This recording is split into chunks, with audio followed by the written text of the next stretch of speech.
E já entrando na temática assim, de organizar a vida financeira, aproveitando todo o tempo de estrada que vocês têm, o que vocês enxergam como os principais problemas que o brasileiro tem para isso? Porque o Carlos colocou muito bem, olha, o pessoal sabe que tem que gastar menos do que ganha. Igual sabe também que não é para comer um monte de porcaria, né? Mas se for ver, o pessoal acaba fazendo isso. Então, por que o brasileiro ele é tão mal organizado financeiramente, na opinião de vocês? Bom, eu acho que nós nós passamos a fase da conscientização. Tem um trabalho muito importante feito por mim, por vocês, Sim. por todos que fazem parte do Grupo Primo, todos os influenciadores. Esse agito que nós fizemos no mundo da mídia, levando a educação financeira, fez com que as pessoas hoje chegassem a uma condição de consciência. Está endividada, a pessoa sabe que está endividada porque comprou muito a prazo, porque não teve uma reserva de emergências, porque confiou demais num cenário otimista, não confiou numa mudança de cenário quando vira um governo, quando vira uma moeda, enfim. A pessoa tem consciência do porquê do problema. Ela não consegue mudar. Eu percebi, principalmente nos tempos de curso online, que oferecer um bom conhecimento impacta uma parte do público. Tem um público que é autodidata. É quem vai comprar um curso seu, quem vai ler um livro meu, quem vai assistir um evento, participar de uma palestra. Esse que vai buscar conhecimento, ele tem uma probabilidade de mudança muito maior do que aquele que é impactado indiretamente por uma notícia, um artigo. Dos que vão buscar informação, os que são efetivamente autodidatas, que leem e colocam em prática, ouvem e saem fazendo, são a menor parte. Vamos citar uns 20%. Então, a nossa capacidade de transformação exige que a gente impacte várias vezes o mesmo público para tentar aumentar a chance de convencimento, ou talvez a gente nunca consiga alcançar um público que simplesmente não dá atenção para a oportunidade da informação. O que está faltando além da educação financeira, que já existe generalizada na mídia, que já é presente nas escolas, né? Pena que começou junto com a pandemia, o assunto ficou meio diluído, aí meio por trás da cortina, mas as escolas já têm educação financeira. O que está faltando é a capacidade do público entender quais são os grandes obstáculos dentro vamos dizer, da própria pessoa. Ela quer ter uma vida melhor, mas ela segue modelos de uma sociedade que está muito endividada. Então, puxa, cheguei à vida adulta, estou casando, a família quer que eu tenha uma casa própria, vou buscar casa própria onde? No banco, ver o financiamento. Vem um limite de financiar até 30% da minha renda na prestação. Eu acabo seguindo modelos que são os modelos que todo mundo segue. Numa sociedade em que 80% das famílias estão endividadas. Não é possível que esse modelo vá funcionar. Então, acho que o grande desafio é convencer as pessoas a seguir um modelo totalmente diferente da média. E isso significa agir de uma maneira diferente do que papai e mamãe esperam, do que o vizinho cobra, do que o compadre que dá o tapinha nas costas celebra. Carro novo, tênis bacana, celular, relógio e tal. Então, esse convite para uma vida diferente significa um convite para vencer o status. Vencer o status é complicado numa sociedade que tem um histórico de pobreza. Porque acho que todos nós aqui temos uma origem que, puxa, papai teve menos condições que a gente, vovô menos ainda, e a gente quer mostrar para a sociedade que a gente está evoluindo. Como as pessoas não valorizam no Brasil diplomas, conquistas imateriais, a gente usa as conquistas materiais para simbolizar as conquistas. Então, o jovem tem pressa para ter o celular da moda, o tênis da moda. Não tão jovem já quer ter um carro bacana, não tão jovem também quer ter uma casa própria.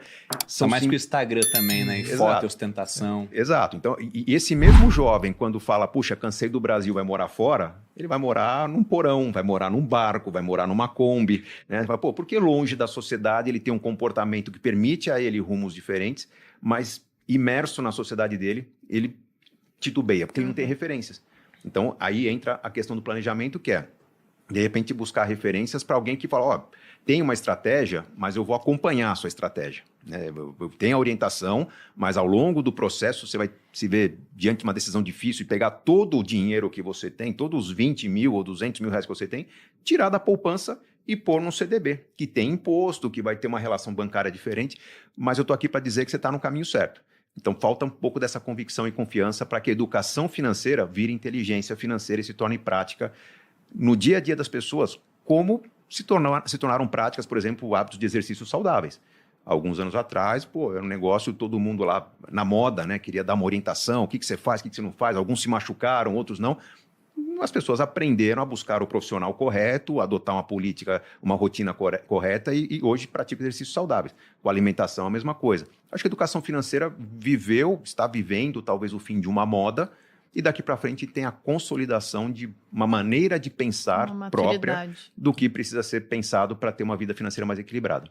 Eu só traria um pouco de reflexão na linha do que o Gustavo colocou, porque esse é um tema discutido, obviamente, de maneira global, né? Não é porque o Brasil é um país, né, emergente que, poxa, a gente tem que ter aquele complexo, né, de inferioridade. De inferioridade, não. Olha que interessante. Na OCDE, se discute o tema de educação financeira, mas eles trazem uma perspectiva um pouco mais ampla, que talvez não caiba, não sei se é exatamente essa tradução do letramento financeiro, né? O que eles querem dizer com letramento?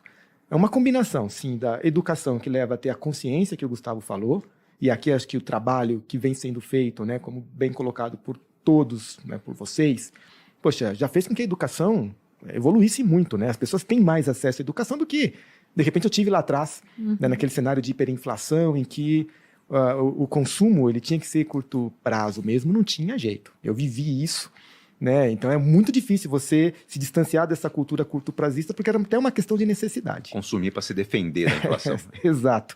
Era a única saída, né? Você não tinha um mercado desenvolvido como a gente tem um mercado hoje. Mas quando eu volto ao tema letramento, existe uma componente, esta sim, que afeta o ser humano, que é o lado de como lidar com decisões. É o lado da psicologia econômica, é o lado do comportamento, né, diante do cenário. Então tem muito mais a ver com vida, com psicologia, do que necessariamente saber a técnica de como lidar com o dinheiro. Então esse é um aspecto. O outro aspecto que também é trazido para o letramento tem a ver com o desenvolvimento, com a digitalização. Porque, veja, na psicologia humana é muito difícil quando você tem muitas opções de escolha. Se lá atrás, né, a gente ficava imobilizado, porque na realidade a gente não tinha opção de escolha, hoje o efeito de tomada de decisão nos leva a esse imobilismo exatamente porque agora eu tenho o excesso. Né? Então, tudo isso gera essa paralisia e essa dificuldade de transformar a educação em a atitude que leva ao que a gente começou a discutir aqui, que é a transformação. Então, países mais desenvolvidos, menos desenvolvidos, todo mundo vive o mesmo problema hoje, que é esse letramento financeiro, porque estamos vivendo mais, né? Nossa expectativa de vida ela está aumentando. E aí está muito difícil ver o exemplo aí da discussão na França, né, em relação à reforma previdenciária. Não foi diferente aqui no Brasil e não será. A gente passará... é até um eufemismo, né, cara? Quebradeira, né? Sim, né? Porque a conta não vai fechar. Né? Um número interessante do Banco Mundial, que a gente acompanha também há cerca de 20 anos, é que de cada 100 brasileiros, né, em idade ativa, economicamente ativo, poxa, aumentou muito o número de poupadores. Hoje são 11 brasileiros, ou 11% da população economicamente ativa. Mas não tem mudado muito o ponteiro em relação ao número de pessoas que investem, ou que poupam e investem, e acumulam o suficiente para ficar independente. Agora, por que isso não está acontecendo? Porque você tem esse outro fator que é as pessoas estão vivendo mais. Então, o dinheiro, realmente, ele não está sendo suficiente para manter esse padrão de vida, esse custo de vida na longevidade. Então, junta tudo isso dentro do que é o letramento, o desafio, então, ele é da humanidade, quando se fala em finanças, o que, por outro lado, numa perspectiva positiva, tem muita, mas muita oportunidade para a gente fazer, né, um trabalho realmente que gera transformação e que pode mudar a história, né? Não, esse é um ponto muito interessante, porque melhorar a vida do endividado é a coisa mais fácil do mundo. O cara geralmente se endividou porque não tem controle. Quando ele se endivida, ele geralmente pega crédito no lugar mais fácil. O cartão de crédito está na mão, o cheque especial já está na conta. Aí ele pega pagando juros maiores, né? Quanto mais fácil o acesso a um dinheiro que não é seu, mais caro ele é. E, pô, tem vários pontos para comentar aqui, porque você falou, por exemplo, do consumo na época inflacionária.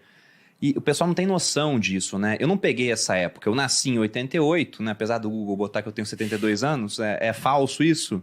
E já estava acabando. Então, quando eu era criança, eu não peguei. Minha primeira recordação utilizando o dinheiro já era com o real.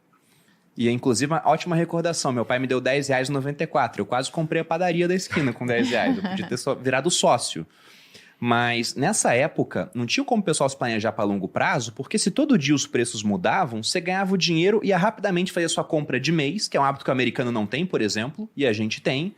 E comprava carne para guardar no freezer, que é uma coisa que o americano também não tinha, e a gente tem esse hábito porque os preços não paravam de subir. Então hoje, apesar de ter inflação no Brasil ainda, e comparado a países desenvolvidos até mais alto... É muito menos. É muito menos, é muito mais fácil se planejar para o futuro. Só que o pessoal não se planeja e continua gastando mais do que ganha. E o Serbasi citou uma estatística que eu ia colocar aqui, que é da Confederação Nacional de Comércios de Bens, Serviços e Turismo, falando que a gente está batendo recorde histórico de endividados. Praticamente 78% da população. Isso dá quase 70 milhões de pessoas. Pra gente bater, né? Pelo amor de Deus. Gente, são 70 milhões de endividados no Brasil. Isso aí é uma Argentina inteira, que são os 45 milhões de pessoas. Você soma com o Paraguai, com o Uruguai, com o Chile. É isso que tem só de endividado dentro do nosso país. E é tanta gente que isso virou comum e o comum é tido como normal. Hoje em dia, poxa, mas não tem dívida. É quase como você ir num médico. Já aconteceu isso quando eu tive hernia de disco. Eu falei, eu trabalho com o mercado financeiro. Ele, você toma o quê? Eu falei, não tomo nada. Ele falou, como assim você não toma nada? Não tem nada pra você tomar no começo do dia, algo pra pagar depois? Eu falei, não. Ele falou, cara, você é exceção, então. Eu falei, então eu sou incomum? Ele falou, sim, porque o comum é tomar alguma coisa. E hoje o incomum é você ter essa vida financeira planejada. E aí, pensando que a maior parte das pessoas hoje está endividada, o que seria o caminho para esse camarada começar a ajeitar a vida dele? Poxa, imagina que ele tem uma dívida aí e ele pegou o dinheiro no local mais fácil possível, um cartão de crédito, um cheque especial. Quais seriam os primeiros passos, na opinião de vocês? Bom, eu diria que para começar a ajeitar a vida, eu tenho que ter uma dívida planejada. A pessoa está incomodada com o financiamento do carro ou com o financiamento da casa, está sufocando, ali eu consigo orientações para a pessoa começar a mudar. Uma pessoa que está endividada, já tomando empréstimo, porque o financiamento sufocou e aí não consegue pagar uma conta no fim do mês, é um empréstimo de R$500 no mês, no outro é de 800 e vai entrando numa bola de neve, eu não posso sugerir a essa pessoa que comece a melhorar. Eu preciso trazer um senso de urgência, como que comunicando a pessoa que, olha, tem uma notícia ruim, como se tivesse uma doença grave. Nós vamos parar uma sequência de decisões que você toma aqui, que fazem parte da sua vida. Vamos estancar isso por um tempo, meio que querendo limpar a ferida, mas nós vamos fazer grandes sacrifícios por um período concentrado de tempo. E os grandes sacrifícios simultâneos. 3 elementos importantes: cortar gastos, fazer renda e vender coisas. Cortar gastos radicalmente. No nosso modelo de planejamento financeiro, a gente não propõe às pessoas que poupem para o futuro perdendo qualidade de vida. A gente vai focar primeiro em tenha qualidade de vida, lazer, bem-estar, porque esse é um projeto de longo prazo, tem que ter motivação. Sim. Para ter motivação, você tem que ter felicidade no dia a dia. No caso dos endividados, a gente põe de lado esse argumento. Não, você vai, sim, entrar num processo de sacrifício por 4, 8, 12 semanas, vamos negociar em família, vamos trazer todos juntos da família para esse sacrifício, levando ao extremo o conceito de minimalismo. Desrosqueia, tira lâmpadas, apaga a luz, desliga coisas, banhos mais rápidos, economiza água, mas vamos concentrar esse esforço. Vamos ver quanto consegue economizar em 2, 3, 4 meses. Mesma coisa com renda. Todo mundo merece o seu descanso, fim de semana, feriado, passeio. Vamos radicalizar, tentar fazer hora extra. O profissional liberal vai esticar a agenda de atendimentos, de carro por aplicativo, mas você vai aumentar a sua carga de trabalho também por algumas semanas. E, ao mesmo tempo, nós vamos ver de tudo que você tem em casa, do que você pode se desfazer, mesmo que temporariamente. Dá para tirar o micro-ondas e usar o fogão por algumas semanas? Pô, mas como que eu vou ver esse micro-ondas? Algumas semanas. Lá na frente você compra de novo, um novo parcelado. Mas nesse momento você vai fazer caixa e vamos tentar somar os efeitos. Quanto dinheiro eu faço cortando gastos, fazendo renda, vendendo coisas? Esse projeto que a gente faz num curto prazo de tempo, eu vou apresentar aos meus credores. Olha, banco, cartão, financeira, parente, amigo querido que emprestou dinheiro, estou fazendo o que eu posso. Vamos negociar? Se alguém que está assistindo já tentou negociar cartão, banco, fala, pô, mas eu pedi um desconto, não me deram. Mas lógico que não. Né? Você, alguns meses antes, assinou um contrato dizendo que queria empréstimo, concordando em pagar, chega um tempo depois e fala, dá para quebrar o contrato? Você não tem direito. Agora, quando você demonstra que está incomodado com a situação e que montou um projeto para fazer o melhor possível, você aumenta muito a chance de negociação. Mostrar boa vontade, mostrar o esforço, diferente de passar o pires, aumenta a chance de você conseguir uma redução nos juros que estão crescendo fora de controle, porque o banco também quer resolver a situação. Então, esse é o processo. planejamento, a gente sacrifica de forma concentrada, a gente negocia de forma concentrada, começa a quitar as dívidas com custo efetivo total mais caro primeiro. Em algumas situações eu não vou conseguir eliminar todas as dívidas, mas talvez eu substitua todas as dívidas caras por dívidas mais baratas. Eu faço um refinanciamento de carro, eu peço um empréstimo com imóvel em garantia, depois tirar o meu nome do cadastro negativado. Eu vou trazer um endividamento planejado para a pessoa, para ela conduzir por alguns meses e talvez continuar o processo para quitar num prazo não muito longo. Detalhe importante, sempre que eu proponho às pessoas um sacrifício, a gente calcula um tempo de sacrifício. Talvez em 3 meses eu elimine 75% das dívidas e consigo administrar os 25%. Aguenta 3 meses? Vamos fazer um sacrifício de 4. E com esse 1 mês de sacrifício você faz um evento para celebrar. Pode ser um jantar, um passeio, uma pequena festa, uma viagenzinha em família para você fotografar e pôr num porta-retrato. Um lembrete do fim daquele processo.